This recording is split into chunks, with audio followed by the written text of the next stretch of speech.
Good evening, morning, afternoon. This is an international podcast today. This is welcome to the Brewgooders episode 47. Well, Yeah, I know. Imagine that. Like, how have we managed to pull this off for so long? Today we're going to do something really, really special. Try and do something really, really special. In that, we've kind of opened this up with a drop-in session, almost for like creators and anybody in any of the industries that we kind of cover on this podcast to come and join us and chat about their product. I reached out to the comics community, the comic creator community, and the craft beer community, and I got a lot of feedback from one and not necessarily the other. So, but I think that's just the way the day shows. We have hopefully got about 2 or 3 comic creators who have got various projects on the go coming to join us. We have currently one waiting for us in our green room who I'm going to ring in just now. But yeah, please just jump in the comments, all that normal stuff there. I found a button last week that means that if you want to say something, I can make it show up on this, which is really cool on the wee bar down here. But yeah, awesome. And hi to the 3 folk that are currently tuned in. Awesome, cool. So I'm going to introduce our first person that come in just now. If you just, his name is. I struggle with this because I'm going to just bring him in and say hi and do that because I in the UK we would pronounce his name Devon, but then I know that there's an American pronunciation that's slightly different. So with that in mind, have we got Devon or Devon joining us, Colin? Do you think? Oh. Devon. Devon. Oh, or Devon. Can you guys hear me? Hey. Yeah, man. Can you hear us? Yes. So I was actually born in Canada, and in Canada I was Devon, and I moved to the United States maybe 11 years old, and I became Devon. But I've recently moved. You're right. There is a difference in pronunciation. I recently moved to Colorado from Florida, and Colorado is kind of a mixture of different linguistic cultures. So sometimes I'm Devon, sometimes I'm Devon. There's a Jamaican pronunciation. Jamaicans say Devon, so they're all correct. Oh boy, we're all right. That's quality. So yeah, I haven't given you any formal introduction. So do you want to take a lead on that and tell us who you are? All right, so Devon Wright, and as I just introduced myself, and born in Toronto, Canada, but I spent most of my life in the United States. Recent events are making me really consider probably getting back to Canada. I stumbled my way into science fiction writing, and I have a graphic novel series that actually developed out of my talent for music. I'm a jazz guitarist, and I was finishing up my first jazz CD. I have 2. The first jazz CD is called Through the Mind's Eye, and it's very funk, hip hop oriented, also some eccentric, atmospheric, even science fiction sounding type stuff. And so I was thinking of a clever way to promote my first CD. And I just kept thinking of superhero musicians just fighting to save the world, you know? When I hear music that I really, really like, especially Herbie Hancock, stuff like that, his like 70s fusion era, that's what really comes to mind, like just people saving the world with their music. I said, man, this would make a great cartoon. The more I thought about it, in the tradition of G.I. Joe, Transformers, Thundercats, that's the era that I come from. And the more I thought about it is the more the passion took me over. And so I said, I got to do this. So that was about 7 years ago. And it's about 7 years later, I have about 4 finished issues. One is a prologue, so I don't really count that one as a full-length issue. I have a prologue and 3 full-length issues that are fully illustrated, colored, and they're available on Amazon.com digitally. Normally, I attend comic conventions, and I sell my physical copies in person there. But things have been shut down, so there's no comic conventions going on and that sort of thing. Yeah. But that's how I got into the whole comic sci-fi world, apart from growing up as a kid watching G.I. Joe, Transformers, and so on and so forth. That's really cool. I like the music comic links. I'm just googling as you're talking. I believe there's a couple of bands that have done something kind of similar. Yes, people have told me over the years when I've been at comic conventions, people are like, oh, this reminds me of so and so. This reminds me of so and so. And there are some bands with the same name as my comic, Avantguardians, right? Yeah. So as soon as I saw that, I purchased the website. I own avantguardians.com. Also, my conscience, really, really annoying. It kept irritating me. You must trademark this. You must trademark this. And I trademarked it because apparently Avantguardians is a very popular play on words in a variety of art genres, music, visual arts, fashion. So I was like, I trademarked it in the United States, at least. That's cool. Yeah, that's really, really cool. Off the top of my head, I just googled it. There's a comic series called The Armory Wars that I've been meaning to check it for years and years and years, but it was written by the Coheed and Cambria frontmen, who are kind of, I don't know how you describe them. Can you type that in there? I'd like to check that out. Yeah, I'll fire it into our private chat feed. But they're a metal opera band. Coheed and Cambria. I think I've heard of them. I think I've heard of them. Yes. Their lead singer also writes comics, and I know that he often accompanies a lot of Coheed and Cambria albums with a graphic novel. It's really cool that I just think that's quite amazing that you've managed to enter comics in that from that angle. I don't know. Yeah, it just came together, and it just took me over, and I couldn't ignore it. So I've been pursuing it ever since. And you've got a lot of music on your website as well. Yes. So the many of the songs from my first CD are on the website. I put my second CD last summer, but I have not updated my website yet to reflect this new musical content. So I have the first CD was actually not directly related to Avantguardians. The Avantguardians was born out of that first CD. So my second CD is named after Avantguardians. It's called Avantguardians Future of Music Volume 1. And so all of my forthcoming jazz projects will be titled after Avantguardians henceforth. That's pretty cool. Does the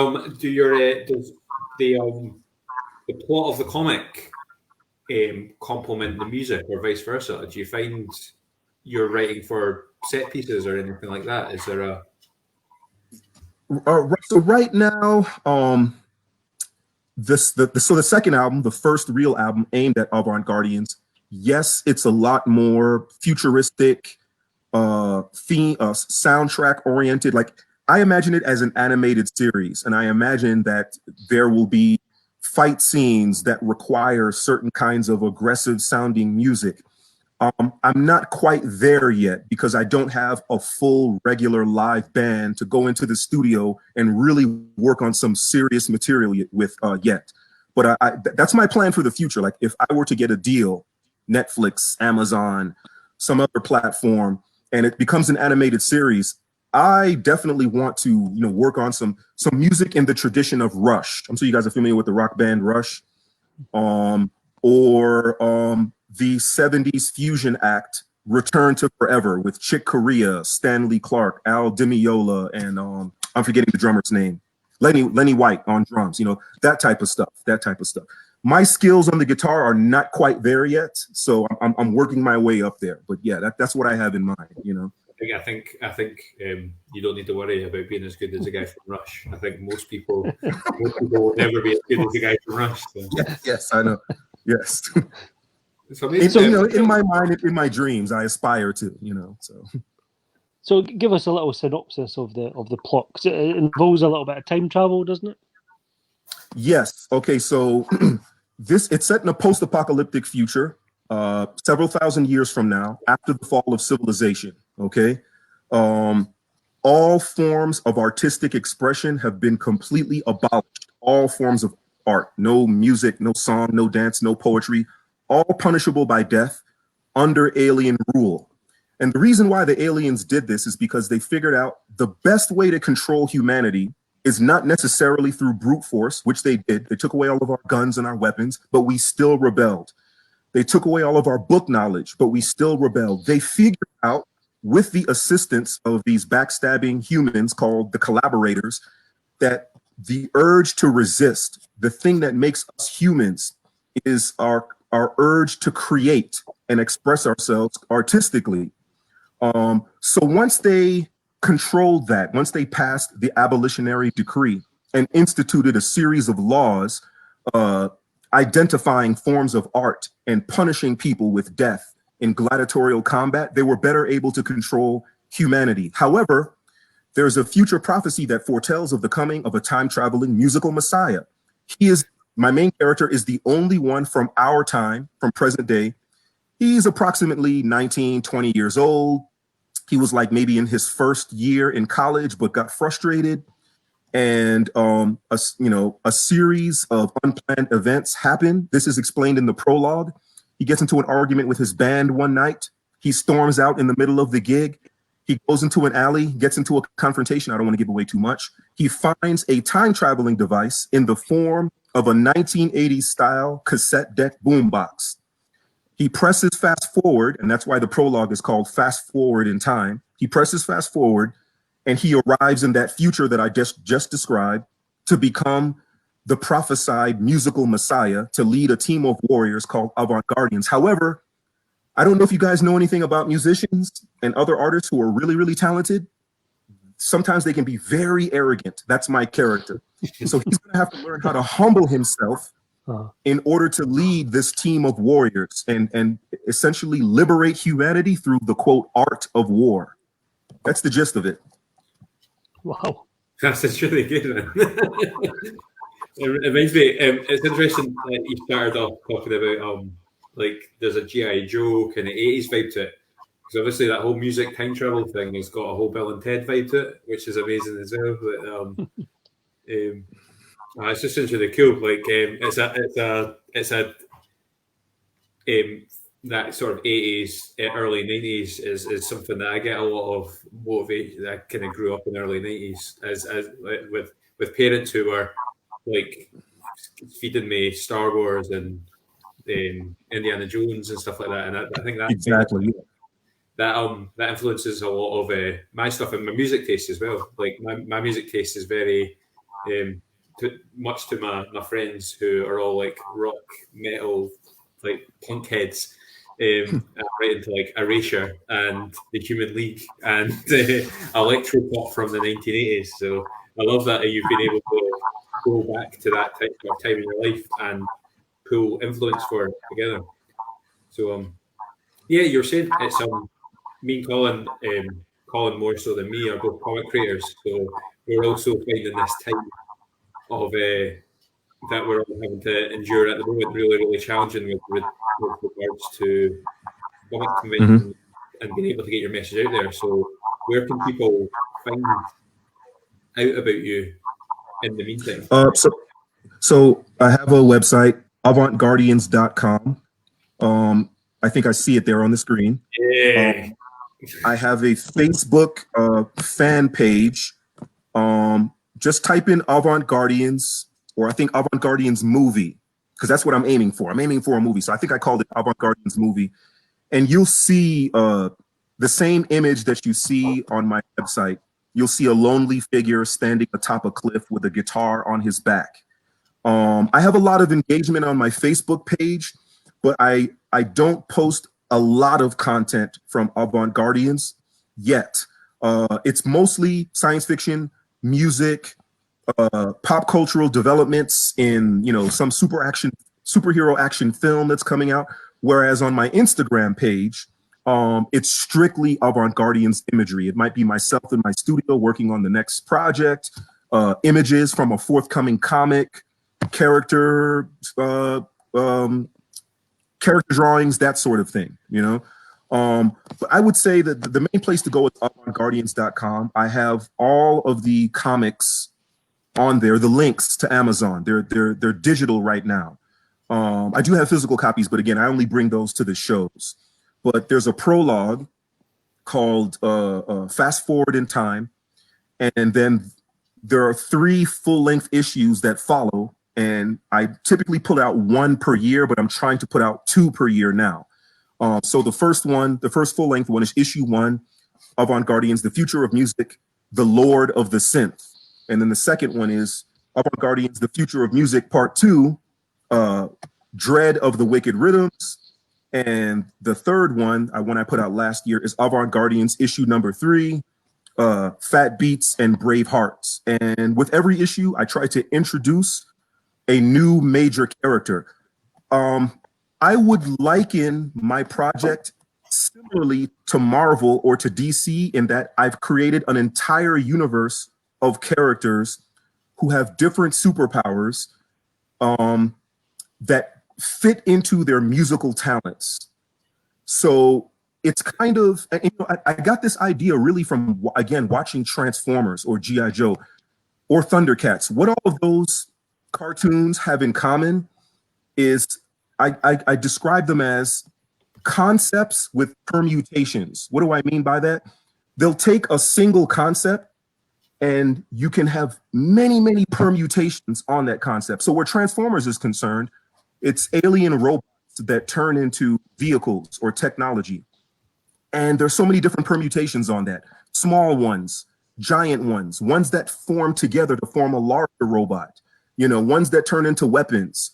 Where Thundercats is concerned, it's basically humanoid cats. The villains were like other animals, but that's the concept, and there are different permutations on that, right? What cat can I come up with next that's a character? So with mine, with Avantguardians, same idea, but except its superpowers are derived from musical talent. So I have a guitarist, I have a drummer, I have a keyboardist, I have a bass player, I can have a whole orchestra, I can have a rock band, I can have, whatever you can imagine in the world of music, and people's superhero powers are derived from that talent. So that's how I approach Avantguardians conceptually.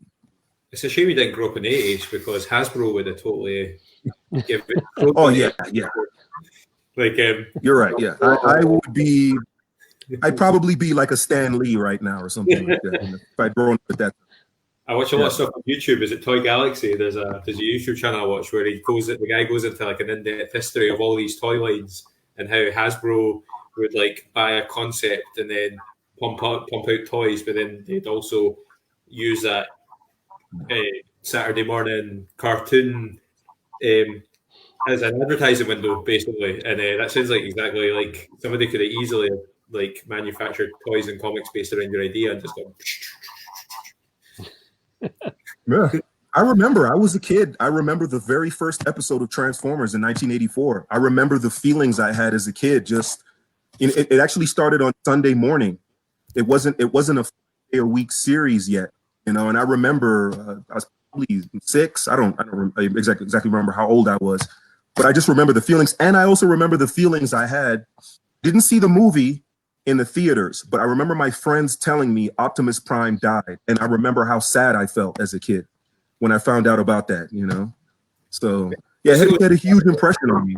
The animation of that always struck me when I was younger, because he's like, when he dies, all the color comes out of him. I never understood how that happened, but it was what I always remember. That when Optimus Prime died, he turned grey, and I think that was a bit too rough for little kids to see that kind of a death. Like his head kind of droops to the side, the lights go out in his eyes, and his body essentially turns gray. Like, I think that was a bit rough for little kids. Colin's like, could you stop talking about the animated movie to Transformers? The death, I just want to talk about it because it's the one that always got me. Because Ironhide's my favourite, and he dies quite brutally. Spoiler alert! In one of the live action movies as well. It's a bit where like the Decepticons show up in a spaceship, and they basically blow up all the Autobots. But then right at the end, like Ironhide climbs up to Megatron's foot, and he's like, "No!" And Megatron just looks down at him and says something like, "Pathetic." He doesn't even move his arm, just the blaster on his arm, and it's just like, "Oh my god!" Like that was brutal. It was brutal. Before you go, because we've got Kyler's about to join us, we're a beer and comic podcast, so we like to always try and ask our any guests that we have on what kind of beer they drink, if at all. Okay, sorry. I actually don't drink beer, but I wish my girlfriend was here. My girlfriend's a big beer drinker. If I had known you were going to ask that question, I would have had her come here and say, what's your favorite 3 beers or whatever, So Well, we need to get your girlfriend on a future episode then. That sounds fine. Exactly. Well, thank you for joining us, and I will put I'll put Avantguardians the link on the show notes for this as well, and we'll need to get you on again next time we've got something just about to come out of that. That'd be amazing. But thank you so much for joining us. Awesome. Yeah, thanks, Devon. Thank you for having me. Thank you. That was amazing. That was really cool. Wow, what a unique selling point for that comic series. It's really, really different. I know. I just want to go check out. What are you drinking, Colin, before we bring Kyler in? I don't know, some random stuff. I genuinely don't know. Is it good, Colin? It's a pale ale. It's quite hoppy. It's cold. It's no point reviewing it if we don't know what it is, man. Can I give a big shout out to this, because we both drank a lot by Bad, I think, and I have varying opinions on it, but this is really good. This is what, in my opinion, this is really good. This is Wild Gravity IPA, 5.2%. I picked it up from my local supermarket for a really reasonable price, and I think that maybe gave me an idea that this wouldn't be very good, and I had to go and buy some more today because I really, really like it. If I bought this from a bespoke, if I bought this from the Caledonian Craft Beer Merchant or any of the beer shops that we frequent, I would be blown away by spending £4 or £5 on that, and I would still be like, this is a really good beer. So I bought it because it was new, and I'm massively surprised by how good it is, to be honest. Oh, cool. Yeah, it's amazing what you can pick up in a supermarket these days. I know, and a lot of the smaller brewers are getting picked up by supermarkets to do, a range or specials or crossover beers. So it's really good to see. It's good. When its hop profile is really, really good. It's got Summit and Mosaic in it, and Mosaic's I find obviously Mosaic's quite a distinctive hop, but sometimes particularly when you go to the supermarket to buy a supermarket beer, that hop profile will be in the back, but it's almost like it's been watered down by mass production, or I don't know. That's what I think it is anyway. However, it's got it's really strong on the nose. That Mosaic, that fruitiness that you kind of get with Mosaic hops, total comes through, and it stays there on the tongue as well. I just wanted to give a good shout out because I've drank a lot of bad company, brewing, distilling company stuff, and never felt overly moved by it. But absolutely. Mm-hmm. Well, a beer I'm going to try and get. Apparently, Asda have it somewhere. But one of my friends has been going on about this pineapple milkshake beer that's in Asda. Oh yeah, and it says it's beautiful. I can't remember what brand it is. It's a big can. I think that might be Bad as well. If it's the one I'm thinking of, it's got kind of a crisscrossy. Right, I haven't seen it, but I'm going to check it out next time I'm in the store. It's better on the nose than on the tongue, and it's really quite. It's nice to smell, but I wasn't massively blown away by it, the taste. But it's pretty cool. It's really reasonably priced. I've just fired up. Stacey has jumped on and asked, what would we recommend for a night like we're drinking just now? What would you recommend on a beautiful sunny night like tonight? When it's a nice warm night like this, a nice pale ale for sure, like what I'm drinking. I would probably go for a nice fruity one if I could, something like that pineapple one I was just talking about, or a nice mango or passion fruit. A nice topaz would be good on a warm night. NRB are distributing again, which is really cool. Yeah, that's good to know. I'll have to grab some soon. We'll fire up some suggestions, Stacey, but NRB Topaz would be a go-to beer For me, it's always a go-to beer for me. Is nice passion fruit. So it's like Colin says, kind of fruity stuff. I'm trying to think what else is really what I would. I'm going to Beef Brewing. I haven't told Colin this. Surprise! I'm bringing you beer on Saturday. Yay! I'm going up to Beef Brewing, who are a brewery in Cowden Beath, quite close to where we live, and they're doing a growler. So like if you take up empty, a bit like my wife's shop, if you go up with like empty vessels, like 2 litre bottles of juice, they'll fill them for you. I think it's a $5 a litre ish is what they're charging for it, depending on the beer. But I'm going to go and buy their but in it like sort of craft beer lager is really good. The Born Slip is quite good. I'm going to get us anything IPA. Actually, to be honest, you could probably anything IPA with a bit of fruit in the descriptor is probably where I would go if it was summer. But I'm going to get they've just released a new an IPA, a New England IPA called Dance Monkey. So I'm going to go up and get it straight from the cask for us this weekend. Awesome. I look forward to that. Hope that answers your question, Stacey. Like, shout at me if it doesn't. Okay, so he's waiting very patiently. We've got another comic creator with us. I'm gonna bring him in, and hold on, let me change my banner so that it makes more sense. Here we go. I'm gonna. Oh, hold on. Hide that. I'm gonna bring him in, and then I'll play around with the banners. Here's Kyler. Is he there? I'm doing something else there. Hey. No, I was just reading. What are you reading? To be honest, I was looking at my own comic. You're allowed to do that, man. It's fine. I had it there in case I needed to forget, because I'm always forgetful. So I want to make sure I had everything right there. So who are you? I'm Kyler Merrell. I'm from Oklahoma, and I just want to make comics. That's pretty much it, honestly. I'm a teacher by trade, or about to be a teacher. But yeah, that's pretty much it. There's not much to me, I think.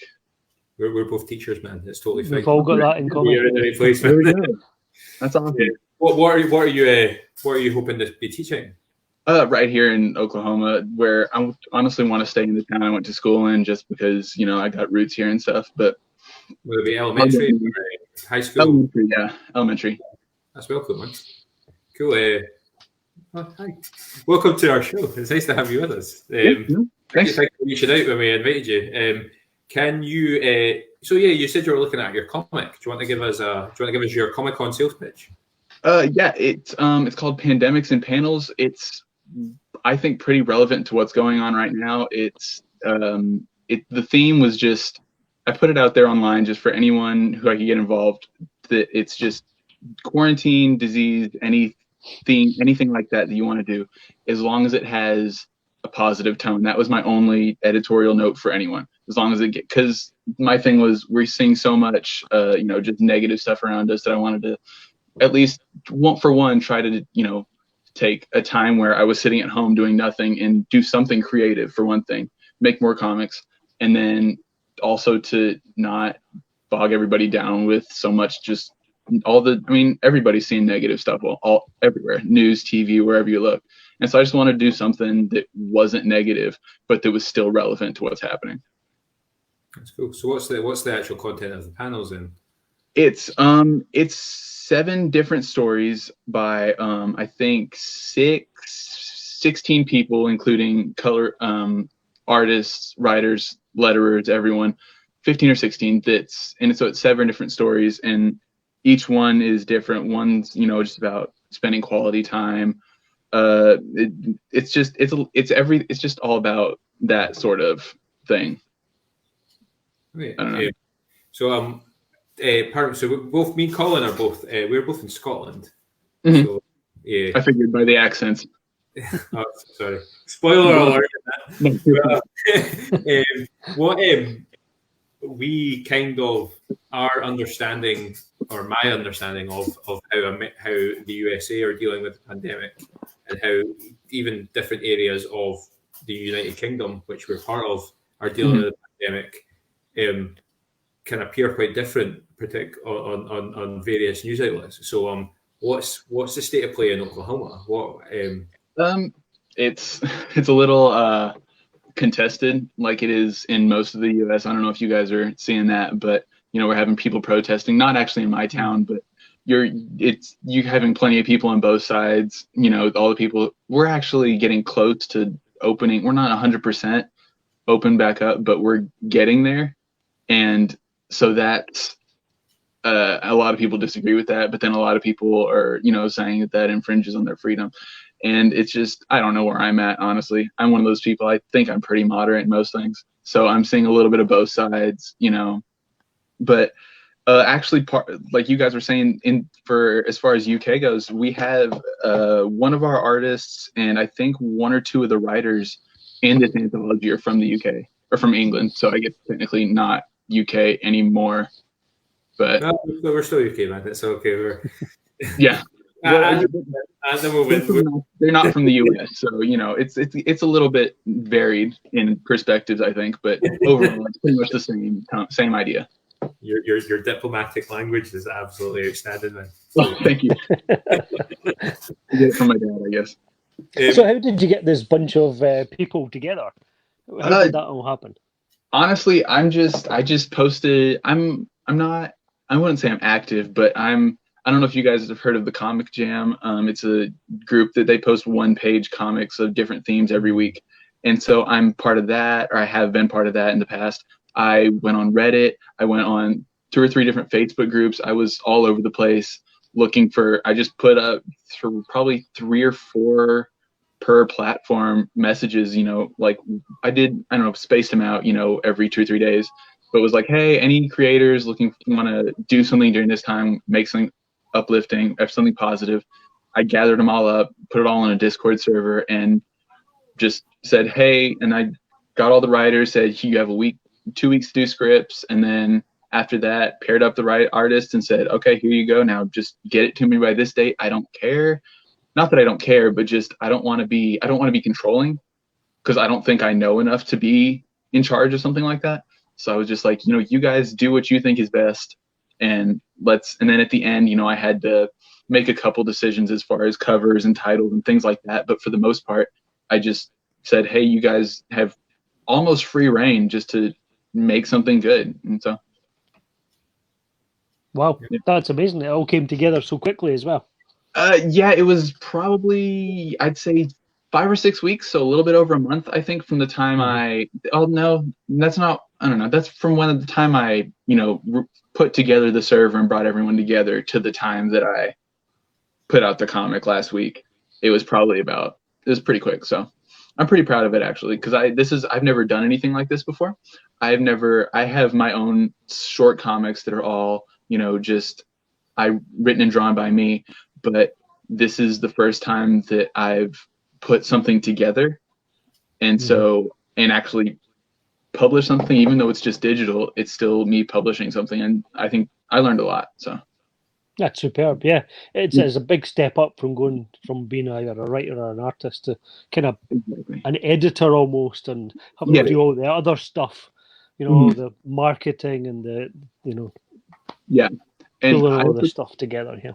Yeah, awesome. I've been learning a lot about that and making connections like this right here. Just a lot of the things that I overlooked before because I was like, I don't have enough to promote. I don't have anything like that. That now I'm like, I see all these things on Facebook or wherever, and I'm like, oh, I need to get on that. I need to get on that just so because I want to get this to as many people as I can. So it's been a lot, but I'm getting it done, I think. Sounds like it. So is Foreign Press Comics yours then? Is that your baby? Yes, I started it. I don't know. I think I bought the domain and put up the website a couple of years ago. And I'm going to be honest, I haven't done a lot since then. But it's mine. I just wanted to create, ideally, at least. And this is one of those things that. Sorry, I'm chewing on.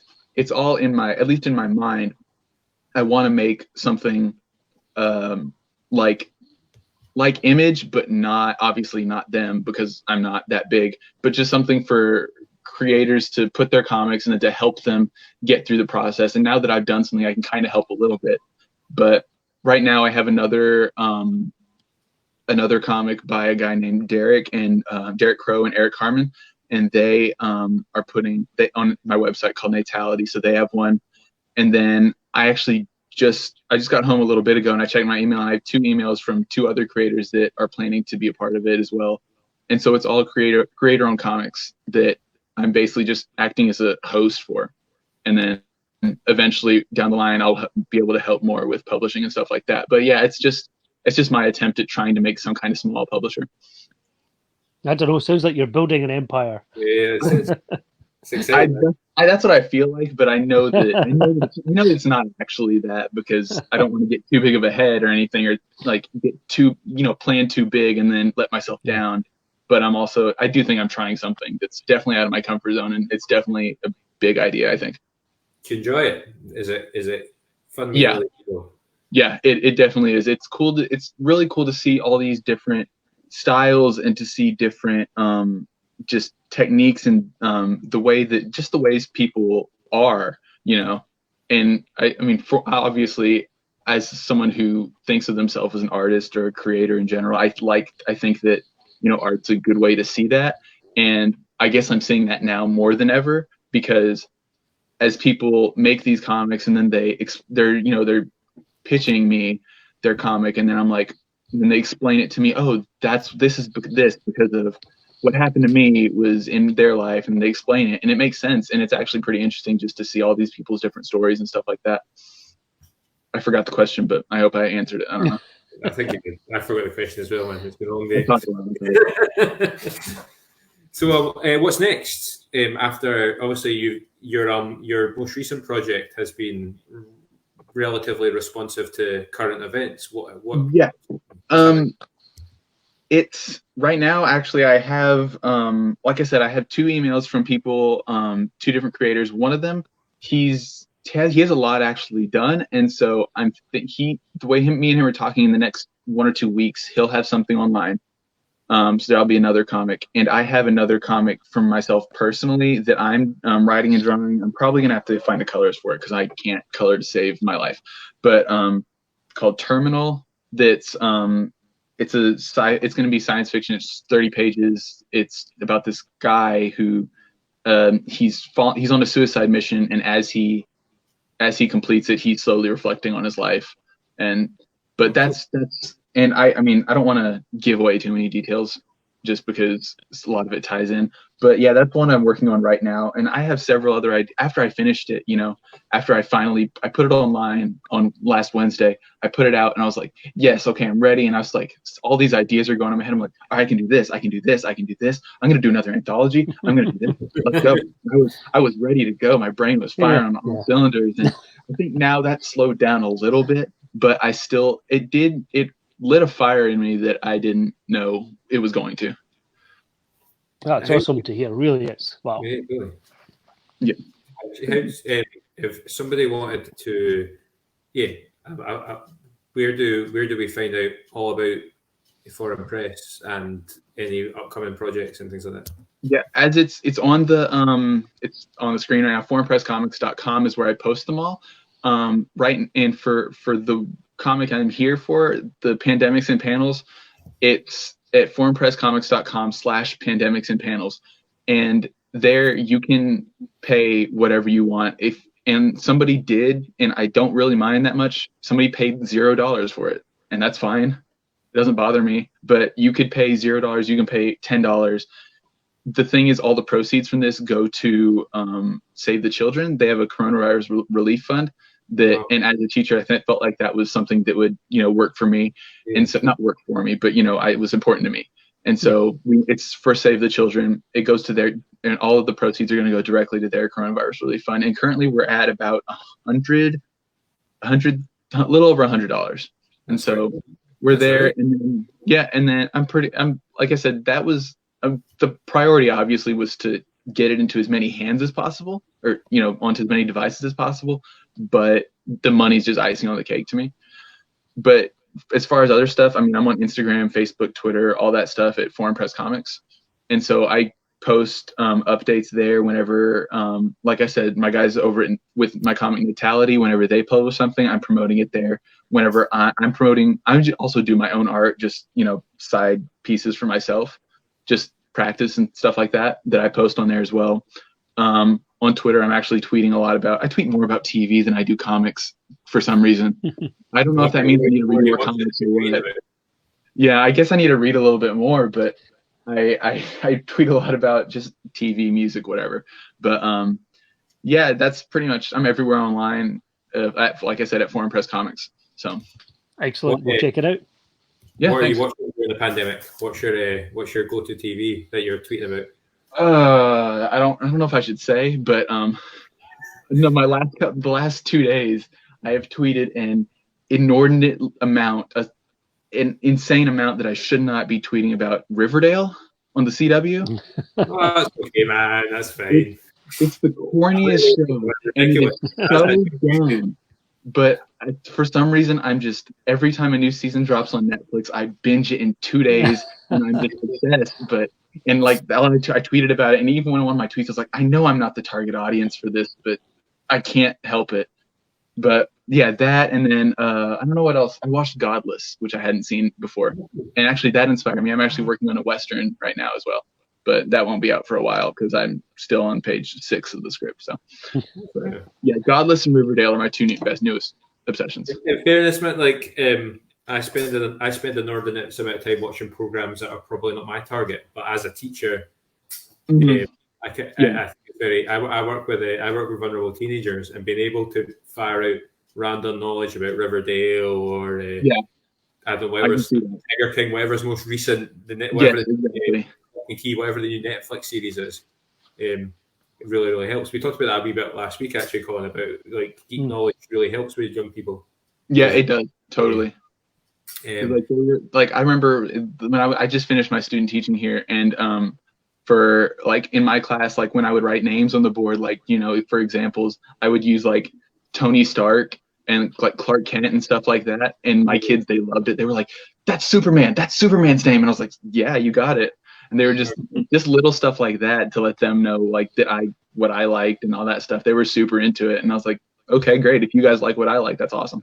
That is really good. I should also point out, like, obviously, this is a UK statistic. But, this is my segue, and Colin will be rolling his eyes at my segue. This is a UK statistic based on a newspaper in the UK called The Guardian, but they're suggesting that 22% of teachers are drinking more alcohol as a way to cope with the pressures of the job. So with that in mind, Colin's already started.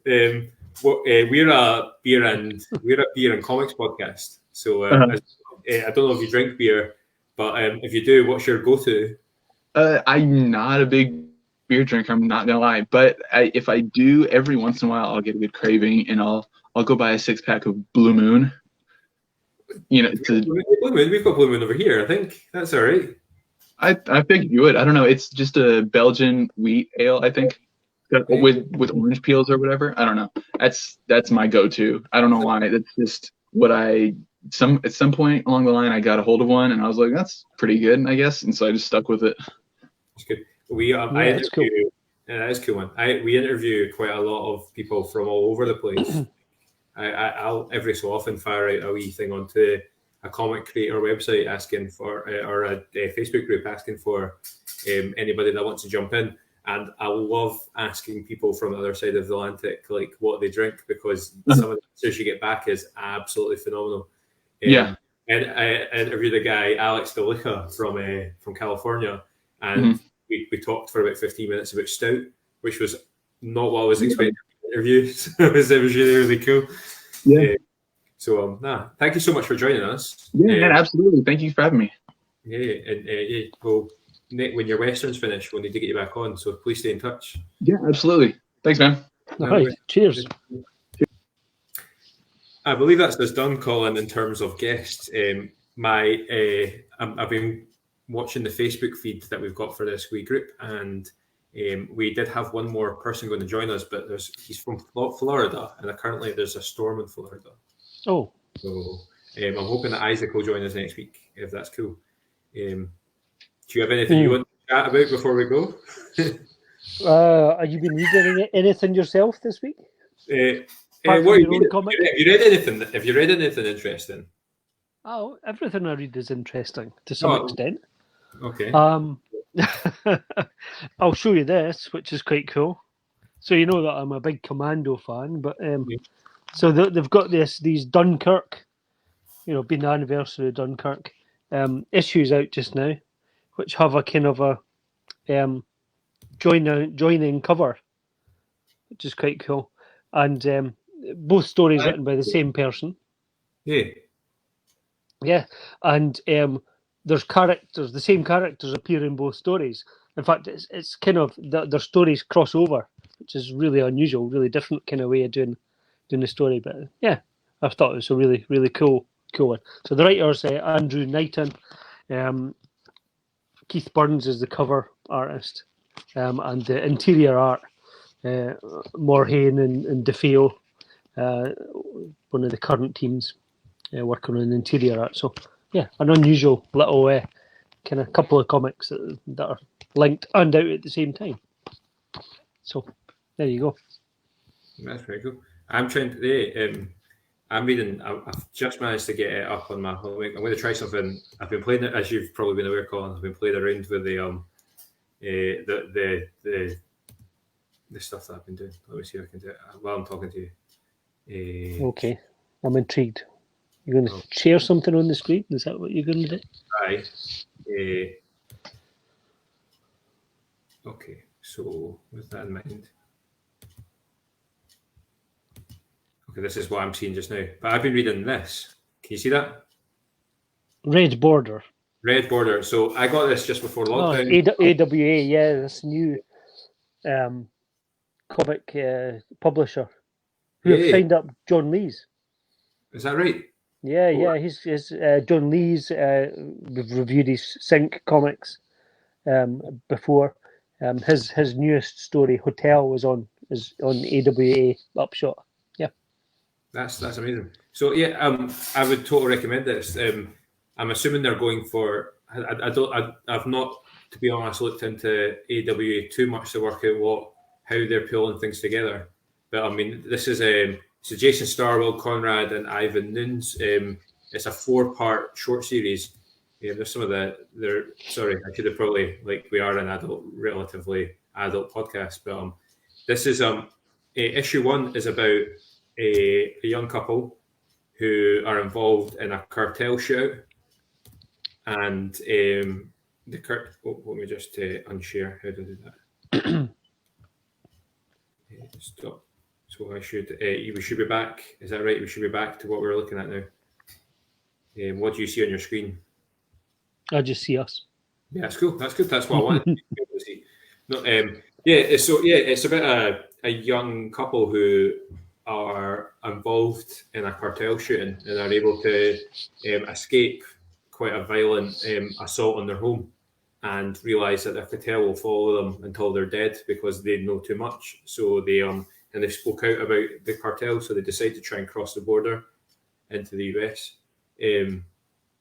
But they're completely unprepared or unsure of how to do so, and it's just their experiences. The end of issue 1 has a weird cliffhanger that takes it, I think, into quite a weird space for the rest of the series. So I'm really, really intrigued to see where it goes. I've had this sitting on my shelf for a wee while because I bought it just before lockdown. But I think maybe it's probably a good place to finish the podcast with the kind of good news that we've kind of getting in Scotland, and I think in the rest of the world, that the supply chain of comics are starting to open back up again, I think. That's right, yeah. In fact, I'm picking up some new comics tomorrow. Yeah. So something that I'll be reviewing soon, I'm getting tomorrow, is Bog Bodies. And that is a bit of Irish noir sort of nice. Story from Declan Shalvey. So Declan's an artist, works on Marvel stuff, and what else has he done? Moon Knight and things. But he's writing this story. He's written this one. So this is kind of his creator-owned book that's come out just in the last couple of days. I read the Ashcan, kind of prologue, quite a few months ago, and thought it looked really cool. So looking forward to that one. I'll be picking that up tomorrow and reviewing it soon. Totally. That's better. We're equality on the screen now. That's I don't know what I'll be reviewing next week. It would be nice to, as we sort of move towards normality, hopefully, fingers crossed, or whatever the new normal or the sort of the narrative rhetoric that we get sent to us through media outlets. It'd be nice to start reviewing comics and beer again, like we normally do. So, but yeah, but also, yeah, if you're a creator or a brewery or anybody involved in the comics industry or the beer industry, and you want to chat to us and get on the show, I thought that was really fun today. Meeting new Yeah, folk, it's great. new ideas. Absolutely, from So, all over the world. yeah, amazing. So, yeah, we'll see you next week. I've run out of beer to do my cheers thing that I would normally do. Oh, well. I'll do a double cheers for us. Yeah, Cheers. thank you, Colin. I'll see you later.